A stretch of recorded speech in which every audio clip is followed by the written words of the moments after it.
नमस्कार दोस्तों आज है 22 अगस्त 2023। हम पढ़ रहे हैं इंडियन पॉलिटी और बात चल रही है फंडामेंटल राइट की। फंडामेंटल राइट का ये जो चैप्टर है दोस्तों, इसके जो 44 क्वेश्चन है ये मैंने कल डिस्कस कर लिए थे। ये इस टॉपिक का दूसरा लेक्चर है। इससे पहले के जो क्वेश्चन है वो मैं पहले डिस्कस कर चुका हूँ। अभी हम इस चैप्टर में 45 क्वेश्चन से डिस्कस करेंगे। चलिए स्टार्ट करते हैं। यहाँ पे सबसे पहला क्वेश्चन दिया हुआ है, क्वेश्चन 45 लिखा है, consider the following statements about the right to information act 2005 and select one which is not provided for the specially exempted. क्वेश्चन में बोला जा रहा है कि 2005 में राइट टू इंफॉर्मेशन एक्ट आया था और उसको लेके यहाँ पे कुछ स्टेटमेंट दी गई हैं और क्वेश्चन में बोला जा रहा है कि कौन सी स्टेटमेंट यहाँ पे गलत दी हुई है या उससे रिलेट नहीं करती है। सबसे पहला ऑप्शन दिया हुआ है, it is not applicable in the state of J&K, Jammu and Kashmir. बोला जा रहा है कि ये जो एक्ट है ये जम्मू कश्मीर में एप्लीकेबल नहीं होता। दोस्तों ये जो एक्ट आया था 2005 में, तो उस टाइम पे जम्मू कश्मीर का इंटीग्रेशन नहीं किया गया था इंडिया के साथ, तो उस समय ये स्टेटमेंट सही थी। लेकिन करेंटली ये स्टेटमेंट यहाँ पे गलत दी हुई है। लेकिन ये जो क्वेश्चन जब सेट किया गया था तो ये उस समय का है, तो इसलिए इसको सही माना जा रहा है। लेकिन अभी आप करंट में ध्यान रखिएगा, जम्मू कश्मीर इंटीग्रल पार्ट हो चुका है इंडिया का, तो सारे जो एक्ट इंडिया की पार्लियामेंट में जो भी पास होते हैं तो वो सारे जो एक्ट हैं वहां पर भी एप्लीकेबल होते हैं। यहाँ पे सेकंड स्टेटमेंट दी गई है, an applicant making request for information will have to give reason for seeking information. बोला जा रहा है कि कोई भी एप्लीकेंट है और जो इंफॉर्मेशन चाह रहा है, तो ऐसा कोई पर्सन है तो उसको रीजन बताना होगा कि आपको ये इंफॉर्मेशन क्यों चाहिए है। देखिए दोस्तों, ये जो एक्ट आया था तो इसमें इस तरह का कोई प्रोविजन नहीं था, तो ये स्टेटमेंट यहाँ पे गलत दी हुई है। थर्ड ऑप्शन दिया है, C option, removal of chief information officer. तो ये जो एक्ट था यहाँ पे removal of chief information officer के बारे में बात बताई गई थी, सही बात दी हुई है। और लिखा हुआ है कि हर एक जो इंफॉर्मेशन कमिश्नर रहेगा तो उसका जो टाइम पीरियड रहेगा वो 5 साल या उसकी जो 65 साल की एज रहेगी, जो भी पहले जल्दी हो जाएगा तब तक रहेगी। तो ये बात भी सही दी हुई है। तो यहाँ पे बी ऑप्शन गलत दिया हुआ है, बाकी यहाँ पे सारे ऑप्शन सही दिए हुए हैं। और एक बात मैं स्पेशली आपको बता चुका हूं कि यहाँ पे ये जो पहली स्टेटमेंट है अभी 2023 में, ये बात यहाँ पे भी ये गलत हो रही है, लेकिन यहाँ पे अभी हम बी ऑप्शन को करेक्ट मानेंगे। ठीक है, क्वेश्चन 46 के बारे में बात करता हूँ। लिखा हुआ है, at present in the constitution of India right to properties. दोस्तों कल हमने राइट टू प्रॉपर्टी के बारे में बहुत सारी बात करी थी। राइट टू प्रॉपर्टी पहले फंडामेंटल राइट था, 7 आपके फंडामेंटल राइट होते थे। फिर मोरारजी देसाई जी की गवर्नमेंट होती है, 44th कॉन्स्टिट्यूशनल अमेंडमेंट होता है 1978 में, और राइट टू जो प्रॉपर्टी होता है इसको फंडामेंटल राइट की लिस्ट से हटा दिया जाता है और बाद में इसको लीगल राइट बना दिया जाता है। तो यहाँ पे यही बात करी जा रही है कि जो राइट टू प्रॉपर्टी है अभी प्रेजेंट में इसका क्या स्टेटस है। तो ध्यान रखिएगा, ये एक कानूनी अधिकार है, लीगल राइट है, फंडामेंटल राइट नहीं है। तो यहाँ पे आपका बी ऑप्शन करेक्ट हो जाता है, ध्यान रखिएगा। क्वेश्चन 47 की बात करूंगा। लिखा हुआ है, which of the following fundamental right is not applicable in to foreign citizen. Question में बोला जा रहा है कि कोई भी फॉरेन सिटीजन है और तो उसके लिए फंडामेंटल राइट यहाँ पे कौन सा अवेलेबल नहीं है। यहाँ पे लिखा हुआ है पहला ऑप्शन, इक्वलिटी बिफोर लॉ। तो दोस्तों ये सही बात दी हुई है कि कोई भी फॉरेन पर्सन भी रहेगा, ठीक है, फॉरेन सिटीजन भी रहेगा, तो equality before law fundamental right ये उसको भी मिला हुआ है। यहाँ पे इसका सेकंड ऑप्शन दिया है, right to freedom, right of freedom of expression. ठीक है, तो यहाँ पे अभिव्यक्ति की जो आजादी की बात की जा रही है, ये फॉरेन सिटीजन के लिए ये अवेलेबल नहीं है ये फंडामेंटल राइट, तो यहाँ पे ये ऑप्शन सही दिया हुआ है। तीसरा लिखा हुआ है, right of freedom of life and liberty, life and body. ठीक है, तो सबको अपना जीवन का, स्वतंत्रता का अधिकार है, जीवन का अधिकार है, तो ये बात भी यहाँ पे सही दी हुई है। लिखा है, राइट अगेंस्ट एक्सप्लॉयटेशन। ठीक है, तो अत्याचार से भी उनको सुरक्षा दी जाएगी, इस तरह का भी ये अधिकार है। तो कोई भी जो फॉरेन सिटीजन है उसको एक्सप्लॉयटेशन के अगेंस्ट में राइट मिला हुआ है हमारी कंट्री में। Freedom of life and body का भी अधिकार मिला हुआ है, और इक्वलिटी बिफोर लॉ, कानून के सामने सब बराबर होंगे, तो उसके लिए भी ये अधिकार मिला हुआ है। लेकिन right of freedom of expression, ठीक है दोस्तों, तो यहाँ पे ये ऑप्शन गलत हो जाता है। यहाँ पे क्वेश्चन में पूछा गया था कि ऐसा कौन सा फंडामेंटल राइट है जो कि फॉरेन सिटीजन को नहीं मिला हुआ है, तो यहाँ पे आपका right of freedom and expression, अभिव्यक्ति की जो आजादी है, तो वो फॉरेन सिटीजन के लिए ये इस तरह का जो फंडामेंटल राइट है वो अवेलेबल नहीं है। क्वेश्चन 48 की बात करते हैं। लिखा है, which one of the following can not be suspended or restricted even during the national emergency. Question में बोला जा रहा है कि यदि नेशनल इमरजेंसी होगी तो ऐसी कंडीशन में कौन से ऐसे फंडामेंटल राइट हैं जिनको सस्पेंड नहीं किया जा सकता नेशनल इमरजेंसी होने के बाद भी। देखिए, नेशनल इमरजेंसी एक इमरजेंसी की कंडीशन होती है, तो जो हमारे बेसिक फंडामेंटल राइट्स होते हैं वो उस समय वर्क नहीं कर पाते हैं। लेकिन यहाँ पे बोला जा रहा है कि इसके बावजूद भी ऐसे कौन से फंडामेंटल राइट होंगे जो ऐसी कंडीशन में भी सस्पेंड नहीं माने जाएंगे, ठीक है, रेस्ट्रिक्ट नहीं होंगे। Right to reside and settle in any part of the country. देखिए दोस्तों, यदि इमरजेंसी चल रही है तो फिर ये सस्पेंड हो सकता है कि आप कंट्री के किसी भी पार्ट में सेटल हो जाएं। तो यहाँ पे गलत दिया हुआ है, लिखा है right to life and personal liberty, ठीक है, जीवन और जो स्वतंत्रता का जो हमें अधिकार दिया हुआ है। तो दोस्तों ये किसी भी कंडीशन में रेस्ट्रिक्ट नहीं होता है, यहाँ पे ये ऑप्शन सही दिया हुआ है। थर्ड लिखा है right to move freely throughout the territory of India. दोस्तों वैसे तो ये फंडामेंटल राइट है और ये एप्लीकेबल रहता है ऑल टाइम, लेकिन इमरजेंसी की कंडीशन में ये जो राइट है ये भी सस्पेंड किया जा सकता है कि आप भारत देश में कहीं भी फ्रीली मूव नहीं कर सकते हैं। डी ऑप्शन दिया है right to carry on any profession और बिजनेस, तो ये भी सस्पेंड किया जा सकता है कि आप कोई भी रोजगार अपना लें, तो यहाँ पे ये भी गलत हो जाता है। लेकिन किसी भी कंडीशन में इमरजेंसी के टाइम पर भी राइट टू लाइफ और जो पर्सनल लिबर्टी का लाइफ राइट मिला हुआ है हम लोगों को, इसको सस्पेंड नहीं किया जा सकता है, तो ये बात ध्यान रखिएगा। क्वेश्चन 49 की बात करूंगा, लिखा है which one of the following writs examine the functioning of subordinate courts. दोस्तों कल मैंने आपको बताया था कि जो सुप्रीम कोर्ट होता है और हाई कोर्ट होता है तो वो डिफरेंट तरह के रिट्स इशू कर सकते हैं यदि हमारे जो फंडामेंटल राइट्स हैं वो वायलेट होते हैं। और मैंने आपको ये भी बताया था कि पांच तरह के रिट्स होते हैं और उनकी डिटेल भी की थी। तो यहाँ पे क्वेश्चन में बोला जा रहा है कि ऐसी कौन सी रिट्स होती है, ठीक है, examine the functioning of subordinate courts. ऐसी रिट कौन सी होती है जो कि हायर कोर्ट्स लोअर कोर्ट को इश्यू करते हैं to examine the functioning of subordinate courts, ठीक है। तो सबऑर्डिनेट जो कोर्ट्स रहते हैं उनकी फंक्शनिंग को एग्जामिन करने के लिए इस तरह की रिट जारी की जाती है। तो यहाँ पे करेक्ट ऑप्शन आपका सर्टियोरेरी रहता है। बाकी यहाँ पे जो ऑप्शन दिए हुए हैं कोई वारंटो, मेंडामस एंड हैबियस कॉर्पस, तो यहाँ पे ये सारे ऑप्शन गलत दिए हुए हैं। लेकिन मैं आपको यहाँ पे बता देता हूँ इन सारी बातों के मतलब क्या क्या हैं। सबसे पहले मैं बता देता हूँ आपको हैबियस कॉर्पस। मैंने ये बात कल भी की थी। मैंने बताया था कि कोई भी पर्सन है और उसका यदि इलीगल डिटेंशन कर लिया जाता है तो ऐसे में उसको रिलीज कराने के लिए इस तरह की रिट इश्यू करी जाती है, हैबियस कॉर्पस, ठीक है। इसके बाद फिर बात करते हैं मेंडामस के बारे में। तो मेंडामस इस तरह का रिट होता है कि कोई पब्लिक अथॉरिटी है, कोई एग्जीक्यूटिव है और यदि वो अपना काम प्रॉपरली नहीं कर रहा है तो फिर उसको जो जुडिशियरी है, हायर कोर्ट, सुप्रीम कोर्ट, उसको ऑर्डर इश्यू करते हैं, हम आदेश देते हैं कि आप अपना जो काम है वो प्रॉपरली करिए, तो उसको मेंडामस करके बोलते हैं। इसके बाद बात आती है कोई वारंटो की। कोई वारंटो दोस्तों कोई भी एक ऐसा पर्सन है जो कि इलिजिबल नहीं है और कोई ऑफिस को वो होल्ड करता है, तो उसको उस पर्सन को उस पर्टिकुलर ऑफिस को होल्ड करने से रोकने के लिए ये रिट जारी की जाती है कोई वारंटो की, आपने किस अधिकार से ये ऑफिस को होल्ड करा हुआ है। और सबसे लास्ट में सर्टियोरेरी, जो यहाँ पे एक करेक्ट ऑप्शन दिया हुआ है। सर्टियोरेरी दोस्तों एक ऐसी कंडीशन है कि कोई भी लोअर कोर्ट है और उसने कोई ऑर्डर इशू कर दिया है तो उसके ऑर्डर को क्वैश करने के लिए, निरस्त करने के लिए, या किसी कोर्ट में बहुत ज्यादा केसेस की पेंडेंसी हो रही है तो ऐसी कंडीशन में हायर कोर्ट सबऑर्डिनेट कोर्ट्स को इस तरह के रेट इशू करते हैं जिसे बोलते हैं सर्टियोरेरी, ठीक है। तो यहाँ पे यही बात करी जा रही है कि सबऑर्डिनेट कोर्ट है और उसकी फंक्शनिंग को एग्जामिन कौन सी रेट के थ्रू करा जाता है, तो यहाँ पे फिर आपका सर्टियोरेरी करेक्ट ऑप्शन हो जाता है। चलिए इसके बाद क्वेश्चन 50 की बात कर लेता हूं। लिखा हुआ है which one of the following subjects comes under the common jurisdiction of the supreme court and the high court. Question में बोला जा रहा है कि यहाँ पे जो डिफरेंट सब्जेक्ट के नेम दिए गए हैं, ऐसे कौन से सब्जेक्ट हैं जो कि कॉमन ज्यूरिडिक्शन के तहत आते हैं। सुप्रीम कोर्ट और हाई कोर्ट का जो कॉमन ज्यूरिडिक्शन होगा तो उसके तहत ये सब्जेक्ट आते हैं।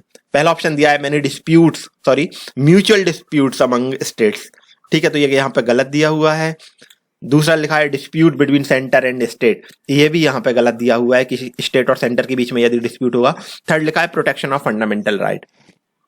इस चैप्टर में ये बात मैं कई बार बता चुका हूं कि जो सुप्रीम कोर्ट है और जो हायर कोर्ट है, ठीक है, तो वो प्रोटेक्शन प्रोवाइड करते हैं हमारे फंडामेंटल राइट को। इनकेस यदि हमारे फंडामेंटल राइट का वायलेशन होता है तो कोई भी जो इंडिविजुअल पर्सन है वो सुप्रीम कोर्ट या हाई कोर्ट को अप्रोच कर सकता है। तो यहाँ पे जो जुडिशियरी है, हायर कोर्ट, सुप्रीम कोर्ट, वो हमारे फंडामेंटल राइट को प्रोटेक्ट करते हैं और यहाँ पे ये ऑप्शन करेक्ट दिया हुआ है। डी ऑप्शन दिया है protection from the violation of the constitution, ठीक है, और यदि कॉन्स्टिट्यूशन का वायलेशन होता है तो भी ये प्रोटेक्शन प्रोवाइड करते हैं, तो यहाँ पे ये ऑप्शन भी गलत दिया हुआ है। ध्यान रखिएगा, हायर कोर्ट, सुप्रीम कोर्ट आपके फंडामेंटल राइट को प्रोटेक्शन प्रोवाइड करते हैं। क्वेश्चन 51 की बात करूंगा। लिखा है when amendment which amendment to the constitution inserted a new article 21A providing right to education in the constitution. देखिए दोस्तों, राइट टू एजुकेशन एक फंडामेंटल राइट नहीं था, बाद में कॉन्स्टिट्यूशनल अमेंडमेंट करके इसको फंडामेंटल राइट बना दिया गया। ठीक है, आर्टिकल 21A में राइट टू एजुकेशन को फंडामेंटल राइट बना दिया गया। अब क्वेश्चन में बोला जा रहा है कि वो कौन सा अमेंडमेंट था जिसके थ्रू आर्टिकल 21A लाया गया था कॉन्स्टिट्यूशन के अंदर, जिसमें राइट टू एजुकेशन की बात करी गई थी। तो वो कॉन्स्टिट्यूशनल अमेंडमेंट था 86 अमेंडमेंट, ये बात ध्यान रखिएगा। क्वेश्चन 52 की बात करता हूं। लिखा हुआ है which part of the Indian constitution has been described as the soul of the constitution. यहां पे बोला जा रहा है कि यहां पे जो 4 बातें लिखी हुई हैं इंडियन कॉन्स्टिट्यूशन में, इनमें से किसको भारतीय संविधान की आत्मा माना जाता है, सोल माना जाता है। तो ये मैं आपको बता चुका हूं, fundamental rights, DPSP, the preamble and right to constitutional remedy. Fundamental right में आर्टिकल जो 32 है वहां पे कॉन्स्टिट्यूशनल रेमेडी की बात की गई है। जो जुडिशरी है वो डिफरेंट तरह के जो रिट इशू करती है उसकी बात की गई है। तो जो BR अम्बेडकर थे, इन्होंने कॉन्स्टिट्यूशन का ये जो हिस्सा था इसको हार्ट एंड सोल बोला था। तो यहाँ पे वही बात करी जा रही है कि भारतीय संविधान की आत्मा किसको बोलते हैं, तो राइट टू कॉन्स्टिट्यूशनल रेमेडीज जो है इसको भारतीय संविधान की आत्मा आप बोल सकते हैं। क्वेश्चन 53 की बात करूंगा। लिखा है right to equality finds a place in the constitution under. Question में बोला जा रहा है कि जो समानता का हमको अधिकार मिला हुआ है, कॉन्स्टिट्यूशन के यहाँ पे कौन से ऐसे आर्टिकल हैं जो इस जो राइट टू इक्वलिटी है इससे रिलेट करते हैं। आर्टिकल 13, 14, 15, 16।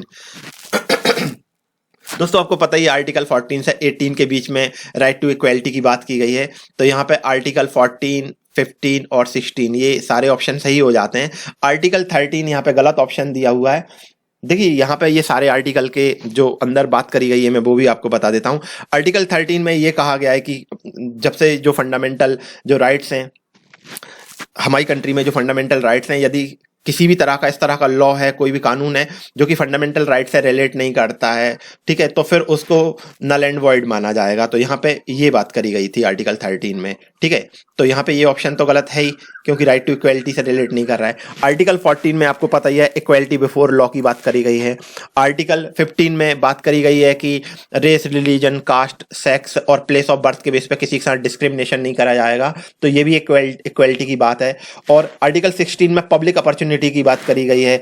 ठीक है, सभी को इक्वल अपॉर्चुनिटी प्रोवाइड करी जाएगी। तो ये सारे के सारे 14, 15, 16 जो आर्टिकल हैं ये राइट टू इक्वलिटी की बात करते हैं, लेकिन जो आर्टिकल 13 है ये यहाँ पे राइट टू इक्वलिटी की बात नहीं करता है। तो यहाँ पे आपका सी ऑप्शन करेक्ट हो जाएगा। 2, 3 एंड 4 ऑप्शन यहाँ पे करेक्ट दिया हुआ है। क्वेश्चन 54 की बात करता हूं। लिखा हुआ है which of the following articles of the Indian constitution guarantees equality of opportunity to all citizens of India in matters relating to public employment. Question में बोला जा रहा है इंडियन कॉन्स्टिट्यूशन के ऐसे कौन से आर्टिकल हैं जो पब्लिक एम्प्लॉयमेंट में जो अपॉर्चुनिटी है तो उसकी इक्वालिटी की बात करता है। ठीक है, गारंटी देता है equality of opportunity in public employment. चलिए बात कर लेते हैं। यहां पे आर्टिकल 15 दिया हुआ है, article 16 first, second, 16 third, 16 third, fourth and fifth. दोस्तों यहाँ पे आर्टिकल 16 फर्स्ट एंड 16 सेकंड यही ऑप्शन करेक्ट दिया हुआ है, बाकी यहाँ पे सारा ऑप्शन गलत दिया हुआ है।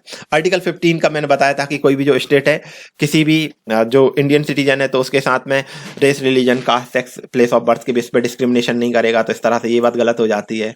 ठीक है, और आर्टिकल फर्स्ट और जो सेकंड है तो वहां पे पब्लिक एम्प्लॉयमेंट की बात करी गई है कि सभी को इक्वल अपॉर्चुनिटी प्रोवाइड करी जाएंगी।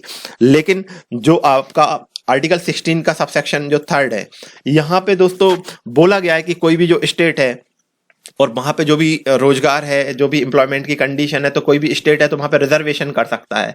ठीक है, और यहाँ पे इक्वालिटी ऑफ अपॉर्चुनिटी की बात करी गई है तो यहाँ पे ये बात गलत हो जाती है। ठीक है, 16(4) में दोस्तों ये बात करी गई है कि यदि किसी स्टेट में सोशल और जो बैकवर्ड कम्युनिटी है तो उसके लिए रिजर्वेशन दिया जा रहा है, तो यहाँ पे फिर से डिस्क्रिमिनेशन हो रहा है, तो ये भी गलत हो जाता है। और 16(5) में दोस्तों ये दिया हुआ है कि कोई भी जो रिलीजियस इंस्टीट्यूट, मतलब जो बैकवर्ड क्लासेस हैं सोशली और जो बैकवर्ड क्लासेस हैं, और यदि वो कोई इंस्टीट्यूशन को तैयार करते हैं तो वहां पे जो हेड होगा वो भी आपका मतलब जो पर्टिकुलर कम्युनिटी है उसी का रिलीजन से बिलोंग करना चाहिए। ठीक है, कोई रिलीजियस ट्रस्ट का हेड है तो वो भी उसी पर्टिकुलर रिलीजन या उसी संप्रदाय से बिलोंग करना चाहिए। ऐसी बात 16 सबसेक्शन 5 में करी गई है। तो दोस्तों यहाँ पे ये बात भी डिस्क्रिमिनेट कर रही है, तो यहाँ पे ये सारे ऑप्शन गलत दिए हुए हैं। लेकिन आर्टिकल 16 फर्स्ट और 16 सेकंड में इक्वालिटी ऑफ अपॉर्चुनिटी की बात करी गई है, तो यहाँ पे आपका बी ऑप्शन करेक्ट हो जाता है। क्वेश्चन 55 की बात करूंगा, लिखा हुआ है which one among the following pairs of the article relating to the fundamental rights cannot be suspended during the enforcement of emergency under article 359 of the Indian Constitution। यहां पे जो डिफरेंट तरह के आर्टिकल दिए गए हैं, यहां पे बोला जा रहा है इंडियन कॉन्स्टिट्यूशन में जो आर्टिकल 359 है, जहां पे इमरजेंसी के इन्फोर्समेंट की बात की गई है, तो बोला जा रहा है कि ऐसे कौन से फंडामेंटल राइट हैं जिनको इस टाइम भी सस्पेंड नहीं करा जा सकता।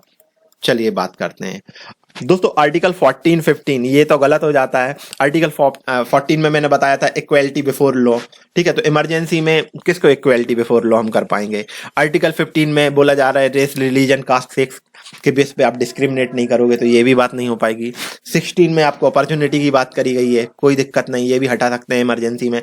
17 में अनटचेबिलिटी की बात करी गई है, ये भी सस्पेंड करी जा सकती है, ठीक है। आर्टिकल 20 और 21 में इसको सस्पेंड नहीं करा जा सकता।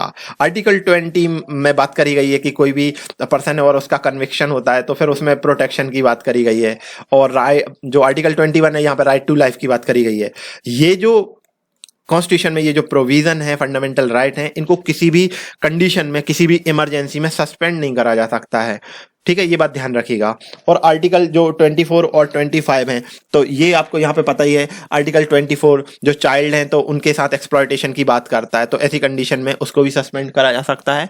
और जो आर्टिकल 21 है वो रिलीजियस फ्रीडम की बात करता है, ठीक है, तो यहाँ पे ये बात भी हट जाती है। ऑप्शन सी आपका यहाँ पे करेक्ट हो जाता है। क्वेश्चन 56 के बारे में बात करता हूं, लिखा है which provision relating to fundamental right is directly related to exploitation of children. दोस्तों अभी मैंने आपको बताया कि जो आर्टिकल 24 है ये एक्सप्लॉयटेशन ऑफ चिल्ड्रन के बारे में है कि जो बच्चे 6 से मतलब 14 साल से जो छोटी उम्र के बच्चे हैं तो उनको एक्सप्लॉयट नहीं करा जा सकता। तो यहाँ पे वही बात पूछी जा रही है कि ऐसा कौन सा आर्टिकल है जो एक्सप्लॉयटेशन ऑफ चिल्ड्रन के बारे में बात करता है। तो यहाँ पे आर्टिकल 24 आपका करेक्ट ऑप्शन हो जाता है, बाकी यहाँ पे सारे ऑप्शन गलत दिए हुए हैं। क्वेश्चन 57 के बारे में बात करते हैं। यहाँ पे कुछ स्टेटमेंट दी गई हैं, करेक्ट स्टेटमेंट हमको बतानी है। यहाँ पे पहला ऑप्शन दिया हुआ है the Nehru report 1928 had advocated the inclusion of fundamental right in the constitution of India. Question में बोला जा रहा है कि इंडियन कॉन्स्टिट्यूशन में 1928 में जो नेहरू रिपोर्ट आई थी उसने इंडियन कॉन्स्टिट्यूशन के अंदर फंडामेंटल राइट को इंक्लूड करने की वकालत की थी। जी हाँ दोस्तों, ये सही बात लिखी हुई है। बी ऑप्शन दिया हुआ है यहाँ पे the government of India act 1935 refer to fundamental right, ये गलत दिया हुआ है कि जो गवर्नमेंट ऑफ इंडिया एक्ट 1935 आया था तो इसने जो मूलभूत अधिकार है इनके बारे में बात करी थी। यहाँ पे सी ऑप्शन लिखा है कि अगस्त ऑफर 1940 का ये फंडामेंटल राइट की बात करता है, या क्रिप्स मिशन 1942 का ये फंडामेंटल राइट की बात करता है। तो ये सारी बातें गलत दी हुई हैं। 1928 में जो नेहरू रिपोर्ट आई थी तो उसने कॉन्स्टिट्यूशन ऑफ इंडिया के अंदर फंडामेंटल राइट को इंक्लूड करने की एडवोकेसी की थी, ध्यान रखिएगा ये बात। क्वेश्चन 58 लिखा है which one of the following writs is issued during the pendency of proceeding in a court. दोस्तों अभी मैंने बताया था कि जो लोअर कोर्ट रहते हैं, ठीक है, तो वहां पे जो सबऑर्डिनेट कोर्ट्स रहते हैं तो उनके लिए हायर कोर्ट्स कुछ पर्टिकुलर टाइप के रिट्स इशू कर देते हैं जिसको सर्टियोरेरी बोलते हैं। ये मैंने अभी बताया था, बाकी सब आपको पता है। मेंडमस में हम आदेश देते हैं यदि कोई जो एग्जीक्यूटिव है या पब्लिक अथॉरिटी काम नहीं करती है, प्रोहिबिशन में मनाही करी जाती है लोअर कोर्ट को कि आप इस पर वर्डिक्ट ना दें, और कोई वारंट में कोई जो ऑफिस होल्ड कर लेता है तो उसको मना करा जाता है। यहाँ पे बी ऑप्शन आपका करेक्ट है। क्वेश्चन 59 के बारे में बात करता हूं, लिखा हुआ है आर्टिकल 25 में जो हिंदू शब्द दिया हुआ है तो कॉन्स्टिट्यूशन ऑफ इंडिया में यहाँ पे हिंदू में किस किस को इंक्लूड नहीं करा गया है। यहाँ पे बुद्धिस्ट जो कम्युनिटी होती है ये हिंदू कम्युनिटी में गिनी जाती है, जैन्स भी आते हैं, और सिख कम्युनिटी भी हिंदू जो कम्युनिटी उसी में ही माना जाता है, लेकिन जो पारसी कम्युनिटी है इसको हिंदू में कंसीडर नहीं करा जाता है, ठीक है, तो आपका डी ऑप्शन करेक्ट हो जाता है। क्वेश्चन 60 के बारे में बात करता हूं, लिखा है the 44th amendment in the constitution of India removed the following rights from the category of fundamental right. दोस्तों ये तो मैं बता चुका हूं, 10वां बार बताया मैंने ये बात कि फंडामेंटल राइट में जो 7 राइट्स थे फंडामेंटल राइट्स, उसमें राइट टू प्रॉपर्टी था। ये फंडामेंटल राइट 44th अमेंडमेंट के थ्रू यहां से हटा दिया गया था और फिर बाद में इसको लीगल राइट बना दिया गया था, ठीक है। तो बाकी यहाँ पे जो सारे राइट दिए हुए हैं ये फंडामेंटल राइट अभी प्रेजेंटली भी हैं, freedom of speech, constitutional remedy या फ्रीडम ऑफ रिलीजन, लेकिन राइट टू जो प्रॉपर्टी है अब ये एक फंडामेंटल राइट नहीं है, तो आपका सी ऑप्शन करेक्ट हो जाता है। क्वेश्चन 61 के बारे में बात करता हूं, लिखा हुआ है which of the following rights does Indian constitution not guarantee. यहाँ पे कौन सा ऐसा फंडामेंटल राइट है जो कि इंडियन कॉन्स्टिट्यूशन उसकी गारंटी नहीं करता है। ठीक है, राइट ऑफ इक्वल होम, सबको एक जैसा घर मिले, बराबरी से घर मिले, तो दोस्तों इंडियन कॉन्स्टिट्यूशन में ऐसी कोई बात नहीं करी गई है, तो यहाँ पे ये ऑप्शन गलत दिया हुआ है। बी ऑप्शन लिखा हुआ है राइट टू इक्वलिटी, जी हाँ ये सही बात है। Right to freedom of religion, सबको अपने धर्म को फॉलो करने की रिलीजन की फ्रीडम है, तो सही बात है। और right to freedom of speech, ये भी सही दिया हुआ है। दोस्तों यहाँ पे आपका राइट टू इक्वल होम, यहाँ पे ये ऑप्शन गलत दिया हुआ है, ये बात ध्यान रखिएगा। यहाँ पे आपका ए ऑप्शन करेक्ट दिया हुआ है। क्वेश्चन 62 के बारे में बात करते हैं। राइट टू इंफॉर्मेशन एक्ट 2005 में जो प्रोविजन दिए गए थे, तो उसको लेके कुछ बात करी गई है। बोला जा रहा है ये जो एक्ट आया था इसका मकसद क्या था, इसका एम क्या था। चलिए बात कर लेते हैं। लिखा हुआ है secure access to information from public authorities, ये सही दिया हुआ है दोस्तों कि हमको जो पब्लिक अथॉरिटीज हैं वहां से हमको सिक्योर एक्सेस मिल जाए इंफॉर्मेशन के लिए। ठीक है, तो पहले ये पॉसिबल नहीं था, लेकिन 2005 में एक्ट आने के बाद कोई भी जो पब्लिक ऑफिसेस हैं वहां से इंफॉर्मेशन को हम हासिल कर सकते हैं, सिक्योर एक्सेस हमको मिल गई है, तो यहाँ पे ये बात सही दी हुई है। बी ऑप्शन दिया हुआ है provide information to public by person who has got the information. दोस्तों इस एक्ट में ऐसा कोई एम नहीं है, ना ही ऐसा कोई प्रोविजन है कि जो पब्लिक है उसको कोई पर्सन इंफॉर्मेशन देगा। Provide information to public by person who has got the information, किसी पर्सन को यदि इंफॉर्मेशन मिल जाए और वो पब्लिक को इंफॉर्मेशन देता है, तो ऐसी कोई बात नहीं करी गई है यहाँ पे। इसके बाद लिखा हुआ है कि पब्लिक प्लेस पे गवर्नमेंट जो है वो इंफॉर्मेशन प्रोवाइड करेगी, ये भी गलत दिया हुआ है। और लिखा हुआ है कि पुलिस कल्प्रिट से सिक्योर इंफॉर्मेशन हासिल करके आपको बताएगी, तो ये सब भी यहाँ पे गलत दिया हुआ है। ठीक है, तो ध्यान रखिएगा राइट टू इंफॉर्मेशन एक्ट इसलिए आया था कि जो पब्लिक अथॉरिटीज हैं, पब्लिक जो ऑफिसेज हैं, वहां से आपको इंफॉर्मेशन इजीली मिल सके।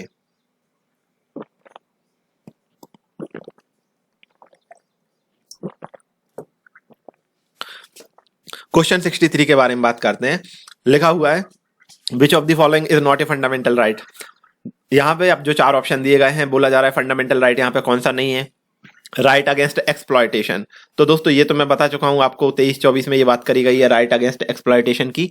ठीक है, तो ये एक फंडामेंटल राइट है। Equal pay for equal work, ठीक है, समान काम के लिए सबको समान पैसा मिले, ये तो यहाँ पे गलत दिया हुआ है। ऐसा कोई फंडामेंटल राइट हमारे कॉन्स्टिट्यूशन में नहीं है। इक्वलिटी बिफोर लॉ, ये सही दिया हुआ है, कानून के सामने सब बराबर हैं। और right to freedom of religion, सबको अपना जो रिलीजन है उसकी फ्रीडम है, आप फॉलो कर सकते हैं। तो यहाँ पे बी ऑप्शन गलत दिया हुआ है, equal pay for equal work. Question 64 के बारे में बात करते हैं। लिखा हुआ है कि विच of the following court is responsible for the enforcement of fundamental right. दोस्तों ये मैं बार बार बता चुका हूं कि जो सुप्रीम कोर्ट और जो हायर कोर्ट रहते हैं वो आपके फंडामेंटल राइट को इन्फोर्स कराते हैं या प्रोटेक्शन प्रोवाइड करते हैं, तो यहाँ पे सी ऑप्शन करेक्ट हो जाता है, both A and B. Question 65 के बारे में बात करते हैं। यहां पे कुछ स्टेटमेंट दी गई है। Right to information is necessary in India, बोला जा रहा है कि जो राइट टू इंफॉर्मेशन है ये भारत देश में बहुत ज्यादा जरूरी है। अब बोला जा रहा है कि ये क्यों जरूरी है, इसको लेके कुछ स्टेटमेंट दी गई है और हमको करेक्ट स्टेटमेंट बतानी है। पहला लिखा हुआ है यहाँ पे first option, increases peoples participation in administration. बोला जा रहा है कि यदि राइट टू इंफॉर्मेशन मिलती है तो इससे जो लोग हैं उनका एडमिनिस्ट्रेशन में पार्टिसिपेशन बढ़ जाता है, सही बात लिखी हुई है, हो जाता है ऐसा। लिखा है makes administration more accountable to people, जो एडमिनिस्ट्रेशन है वो पब्लिक के लिए और ज्यादा अकाउंटेबल हो जाता है, जनता के लिए अकाउंटेबल हो जाता है, सही बात है। लिखा हुआ है एडमिनिस्ट्रेशन और ज्यादा इनोवेटिव हो जाता है, सही बात है। लिखा है make people aware of administrative decision making. अब बोला जा रहा है कि ये राइट टू इंफॉर्मेशन हासिल होने के बाद जो जनता है वो एडमिनिस्ट्रेटिव डिसीजन मेकिंग के लिए और ज्यादा अवेयर हो जाती है। अरे भाई जनता थोड़ी एडमिनिस्ट्रेटिव डिसीजन मेकिंग करेगी, तो यहाँ पे दोस्तों ये ऑप्शन गलत दिया हुआ है। ठीक है, तो फोर्थ ऑप्शन गलत है, बाकी सारी बातें सही की गई हैं। पहला ऑप्शन आपका यहाँ पे करेक्ट हो जाता है। चलिए क्वेश्चन 66 की बात करता हूं। लिखा हुआ है in the Indian constitution the right to equality is granted by 5 article. Question में बोला जा रहा है कि भारतीय संविधान में जो फंडामेंटल राइट दिए गए हैं तो वहां पे राइट टू इक्वलिटी की बात करी गई है, तो ऐसे कौन से आर्टिकल हैं, ऐसे कौन से 5 आर्टिकल हैं जहां पे राइट टू इक्वलिटी की बात करी गई है। दोस्तों ये सभी को पता होगा, आई होप, यदि आप थोड़ी बहुत भी पढ़ाई करते हैं तो। आर्टिकल 14 से आर्टिकल 18 के बीच में राइट टू इक्वलिटी की बात करी गई है, डिफरेंट तरह की इक्वलिटी यहाँ पे बताई गई है। ठीक है, तो ये बात ध्यान रखिएगा, आर्टिकल 14 से 18 के बीच में जो राइट टू इक्वलिटी है वो ग्रांट करी गई है इंडियन कॉन्स्टिट्यूशन में। क्वेश्चन 67 की बात करते हैं। लिखा हुआ है कि बी आर अम्बेडकर भारतीय संविधान के एक किसी हिस्से को हार्ट एंड सोल बोलते हैं। ठीक है, भारतीय संविधान की हृदय और आत्मा बोलते हैं। तो ये मैं बता चुका हूं आपको कि जो आर्टिकल 32 है, जहां पे कॉन्स्टिट्यूशनल रेमेडीज की बात करी गई है, ठीक है, जो रिट्स इशू करे जाते हैं हायर कोर्ट के थ्रू, ठीक है, हायर को आपका हाई कोर्ट और सुप्रीम कोर्ट, तो उसी को राइट टू कॉन्स्टिट्यूशनल रेमेडीज की बात करी जाती है। तो यहाँ पे आपका डी ऑप्शन करेक्ट हो जाता है। संविधान के इस हिस्से को जो अंबेडकर साहब थे, तो इन्होंने हार्ट एंड सोल डिस्क्राइब करा था, बोला था इस तरह से। चलिए क्वेश्चन 68 की बात करते हैं। यहां पे हमको मैचिंग करनी है। चलिए देख लेते हैं। एक तरफ कुछ कॉन्स्टिट्यूशनल आर्टिकल दिए हुए हैं और दूसरी तरफ कुछ प्रोविजन दिए हुए हैं। चलिए बता देता हूं। यहां पे पहला ऑप्शन दिया हुआ है आर्टिकल 16 सबसेक्शन 2 में लिखा हुआ है, no person can be discriminated against in the matter of public appointment on the ground of race religion caste. दोस्तों मैंने आपको ये बात बताई थी कि जो आर्टिकल 16 सबसेक्शन 2 है, तो यहाँ पे लिखा हुआ है कि कोई भी जो पर्सन है, तो पब्लिक अपॉइंटमेंट के मामले में उसके साथ रेस रिलीजन और कास्ट के बेस पे डिस्क्रिमिनेशन नहीं करा जाएगा। तो यहाँ पे ये बात सही दी हुई है, ठीक है, और ये सामने भी जो मैचिंग है वो सही दिया हुआ है। यहाँ पे जो सेकंड ऑप्शन दिया हुआ है आर्टिकल 29 सबसेक्शन 2 में लिखा हुआ है, no citizen shall be denied admission into any educational institution maintain by the state or receiving state aid on ground of religion race caste language any of them.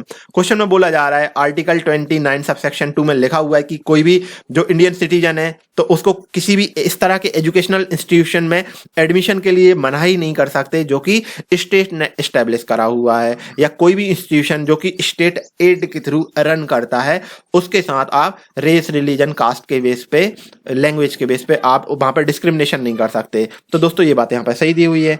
Article 30 subsection 1 में लिखा हुआ है, all minorities whether based on religion or language shall have to establish and administer educational institution of their choice। यहाँ पे बोला जा रहा है कि आर्टिकल 30 सबसेक्शन 1 में ये बोला गया है कि जो भी माइनॉरिटीज हैं, तो वो रिलीजन और लैंग्वेज के बेस पे जो माइनॉरिटीज हैं, वो अपने एजुकेशनल इंस्टीट्यूशन को इस्टेब्लिश कर सकते हैं और एडमिनिस्टर भी कर सकते हैं। तो दोस्तों ये बात भी सही दी हुई है। और यहाँ पे आर्टिकल 31 सबसेक्शन 1 में लिखा है, no person shall be deprived of his property save by authority of law. ठीक है दोस्तों, तो यहाँ पे ये बात भी सही दी हुई है कि कोई भी जो पर्सन है उसको उसकी प्रॉपर्टी से डिप्राइव नहीं करा जाएगा, वंचित नहीं करा जाएगा, except the authority of law. ठीक है, तो जो अथॉरिटी ऑफ लॉ है, ठीक है, ठीक है, तो जो कानून का शासन है, तो जहाँ पे जो उसकी जो प्रॉपर्टी है उससे डिप्राइव नहीं करा जाएगा अथॉरिटी ऑफ लॉ के द्वारा। तो दोस्तों यहाँ पे सारे के सारे ऑप्शन करेक्ट मैच करे हुए हैं, ए ऑप्शन आपका करेक्ट हो जाता है। क्वेश्चन 69 के बारे में बात करता हूं। यहाँ पे फिर से हमको कुछ मैचिंग करनी है, ठीक है, तो चलिए देख लेते हैं। एक तरफ आर्टिकल दिए हैं और दूसरी तरफ उनके प्रोविजन दिए हुए हैं। आर्टिकल 14 लिखा हुआ है, the state shall not deny to any person equality before the law और equal protection of laws within the territory of India. यहां पे लिखा हुआ है आर्टिकल 14 में लिखा हुआ है, the state shall not deny to any person equality before the law. कोई भी जो पर्टिकुलर स्टेट है वो किसी पर्सन के साथ में इक्वालिटी बिफोर लॉ, कानून के सामने सब लोग बराबर हैं, ठीक है, सभी को इक्वल प्रोटेक्शन प्रोवाइड करी गई है इंडियन टेरिटरी के अंदर, ठीक है, और कोई भी जो स्टेट है तो ये इससे डिनाई नहीं कर सकता। तो दोस्तों ये बस सही दी हुई है। आर्टिकल 14 में ये लिखा हुआ है कि किसी के साथ में इक्वालिटी बिफोर लॉ की बात करी गई है, इक्वल प्रोटेक्शन ऑफ लॉ की बात करी गई है इंडियन टेरिटरी के अंदर, लिखा हुआ है, स्टेट उसको मना नहीं कर सकता, सही बात दी हुई है। आर्टिकल 15 में लिखा हुआ है, the state shall not discriminate against any citizen on grounds only of religion, race, caste, sex, place of birth. दोस्तों ये बात भी सही दी हुई है। आर्टिकल जो 15 है, तो वहां पे कोई भी जो इंडियन सिटीजन है, race, religion, caste, sex, place of birth के बेस पे उसके साथ डिस्क्रिमिनेशन नहीं करा जा सकता। यहाँ पे ये बात भी सही दी हुई है। आर्टिकल 16 में दोस्तों अपॉर्चुनिटी की बात करी गई है, सबको इक्वल अपॉर्चुनिटी दी जाएगी, तो ये यहाँ पे आई थिंक सही दिया हुआ है। इक्वालिटी ऑफ अपॉर्चुनिटी को लेकर बात करी जा रही है, तो जो भी जो एम्प्लॉयमेंट है, कोई भी जो अपॉइंटमेंट है, तो वहां पे सभी को इक्वल अपॉर्चुनिटी की बात करी गई है, तो यहाँ पे ये ऑप्शन भी सही दिया हुआ है। आर्टिकल 17 में अनटचेबिलिटी की बात करी गई है कि अनटचेबिलिटी इंडिया में अबॉलिश है, कोई इसको प्रैक्टिस नहीं कर सकता, फॉरबिडन मनाही करी गई है, तो ये बात भी सही है। दोस्तों यहाँ पे सारे ऑप्शन करेक्ट दिए हुए हैं, तो यहाँ पे आपका पहला ऑप्शन करेक्ट हो जाता है, 1 2 3 एंड 4। क्वेश्चन 70 की बात करते हैं। लिखा हुआ है, which article of the constitution of India says no child below the age of 14 years shall be employed to work in any factory और माइन और engaged in any other hazardous employment. Question में बोला जा रहा है article, मतलब question में बोला जा रहा है कि कॉन्स्टिट्यूशन ऑफ इंडिया के अंदर ऐसा कौन सा आर्टिकल है जिसमें ये बात करी गई है कि ऐसे बच्चे जो 14 साल से उम्र से कम है उनको आप एम्प्लॉयड नहीं कर सकते किसी फैक्ट्री के अंदर, किसी माइंस के अंदर, या ऐसे किसी काम में जो कि हैजार्डस एम्प्लॉयमेंट की कैटेगरी में माना जाता है। तो ऐसा कौन सा आर्टिकल है, ये मैंने आपको बताया था। आर्टिकल 24 में इस तरह की बात की गई है कि जो बच्चे हैं उनको एक्सप्लॉइट नहीं कर सकते, आप उनको ये हैजार्डस एम्प्लॉयमेंट में एम्प्लॉयड नहीं कर सकते, किसी फैक्ट्री या जो माइंस है वहां पे आप उनको काम पे नहीं लगा सकते। तो यहाँ पे आपका ए ऑप्शन करेक्ट दिया हुआ है। चलिए क्वेश्चन 71 के बारे में बात कर लेते हैं। लिखा है according to national human rights commission NHRC act who among the following can be its chairman. बोला जा रहा है नेशनल ह्यूमन राइट्स कमीशन 1993 के अकॉर्डिंग, ठीक है, यहां पे कौन ऐसा पर्सन है जो कि चेयरमैन हो सकता है। लिखा हुआ है एनी सर्विंग जज ऑफ द सुप्रीम कोर्ट। ठीक है, तो एनी सर्विंग जज ऑफ सुप्रीम कोर्ट। दोस्तों यहां पे मैं आपको एक बात बताना चाहूंगा, ये जो बुक जो PDF हम डिस्कस कर रहे हैं ये थोड़ा पुराने समय की है, तो यहाँ पे ये ऑप्शन इस PDF के अकॉर्डिंग गलत है। लेकिन अभी जो करंट में नेशनल ह्यूमन राइट कमीशन का जो चेयरमैन होता है वो कोई सुप्रीम कोर्ट का सर्विंग जज भी हो सकता है, तो यहाँ पे ये ऑप्शन सही है। ठीक है, एनी सर्विंग जज ऑफ द हाई कोर्ट, तो दोस्तों ये गलत दिया हुआ है। रिटायर्ड CJI, तो दोस्तों ये भी सही दिया हुआ है। Only retired chief justice of high court. दोस्तों तो यहां पे ये जो क्वेश्चन दिया हुआ है ना, तो इसके अकॉर्डिंग तो आप ये मान लीजिए कि सबसे पहले क्या था, जो NHRC था, नेशनल ह्यूमन राइट कमीशन था 1993 में, तो यहाँ पे जो चेयरमैन होता था वो CJI हो सकता था, रिटायर्ड। ठीक है, सुप्रीम कोर्ट का जो चीफ जस्टिस ऑफ इंडिया था तो वो रिटायर्ड जज को वहां पे चेयरमैन बनाया जाता था। लेकिन बाद में फिर इसमें अमेंडमेंट कर दी गई और अभी करंट में दोस्तों ये स्टेटस है कि कोई सर्विंग जज है ना सुप्रीम कोर्ट का, तो वो भी यहाँ पे चेयरमैन बन सकता है। ठीक है, तो आप ये बात ध्यान रखिएगा, जानकारी के लिए मैंने बता दी। लेकिन यहाँ पे फिलहाल C ऑप्शन को करेक्ट माना गया है, लेकिन यहाँ पे दो बातें सही दी हुई हैं। चलिए क्वेश्चन 72 की बात कर लेते हैं। लिखा हुआ है 2010 में national green tribunal act enact करा गया था। बोला जा रहा है कि was enacted in consonance with which of the following provision of the constitution of India. बोला जा रहा है कॉन्स्टिट्यूशन ऑफ इंडिया के ऐसे कौन से प्रोविजन है जिसके अकॉर्डिंग, जिसके अनुरूप में ये जो एक्ट था इनेक्ट करा गया था, नेशनल ग्रीन ट्रिब्यूनल एक्ट 2010। चलिए बात कर लेते हैं। लिखा हुआ है right to healthy environment constructed as a part of right to life under article 21। बोला जा रहा है आर्टिकल 21 में जो राइट टू लाइफ की बात करी गई है उसी के हिस्से के तौर पे राइट टू हेल्दी एनवायरनमेंट का भी हमको एक फंडामेंटल राइट मिला हुआ है। ठीक है, और नेशनल ग्रीन ट्रिब्यूनल एक्ट में जो NGT बनाए जाते हैं आपके, ठीक है, नेशनल ग्रीन ट्रिब्यूनल, ये जो एक्ट आया था और फिर जो कोर्ट एस्टेब्लिश करे गए थे, तो दोस्तों इसको ही लेके ये बात करी जा रही है। हमको हेल्दी एनवायरनमेंट में जीने का अधिकार है और ये जो आर्टिकल है ये अधिकार हमको राइट टू लाइफ के तहत मिला हुआ है। हमको जीने का अधिकार है और जीने के अधिकार में ही आपको स्वस्थ एनवायरनमेंट में रहने का अधिकार है। और इस बात को इंप्लीमेंट करने के लिए ही गवर्नमेंट ने नेशनल ग्रीन ट्रिब्यूनल एक्ट 2010 लेके आए थे। तो यहाँ पे पहला ऑप्शन सही दिया हुआ है। यहाँ पे सेकंड ऑप्शन दिया हुआ है provision of grants for raising the level of administration in the scheduled areas for the welfare of scheduled tribes under article 275। दोस्तों अब यहाँ पे ये सब गलत दिया हुआ है कि जो आपके शेड्यूल्ड ट्राइब्स हैं आर्टिकल 275 फर्स्ट में, शेड्यूल्ड ट्राइब में जो शेड्यूल्ड एरियाज हैं वहां पे वेलफेयर के लिए, एडमिनिस्ट्रेशन के लिए जो प्रोविजन ऑफ ग्रांट्स को बढ़ाने की बात करी गई है, तो ऐसी कोई बात नहीं करी गई है NGT में, और ये सब गलत दिया हुआ है यहाँ पे। थर्ड ऑप्शन दिया हुआ है power and function of gram सभा एज मेंशन अंडर आर्टिकल 243। ठीक है, तो ग्राम सभा को जो पावर्स और फंक्शन की बात करी गई है, तो ये भी यहाँ पे सारा कुछ गलत दिया हुआ है। दोस्तों यहाँ पे सारे ये सेकंड और थर्ड ऑप्शन है ये सब गलत दिए हुए हैं। यहाँ पे केवल पहला ऑप्शन सही दिया हुआ है। ठीक है, NGT national green tribunal act 2010 जो आया था, तो ये आपको right to life under article 21 में जो राइट टू हेल्दी एनवायरनमेंट मिला हुआ है उसको फुलफिल करने के लिए उसके कंसोनेंस में ये एक्ट लाया गया था। तो यहाँ पे केवल आपका पहला ऑप्शन सही है, बाकी सेकंड और जो थर्ड ऑप्शन है ये गलत दिए हुए हैं। ठीक है, तो दोस्तों इस तरह से ये पूरा चैप्टर फिनिश हो जाता है। ठीक है, आज मैंने क्वेश्चन 45 से यहाँ पे डिस्कस करा हुआ है। क्वेश्चन 1 to 44 मैंने पिछले लेक्चर में डिस्कस कर लिया था।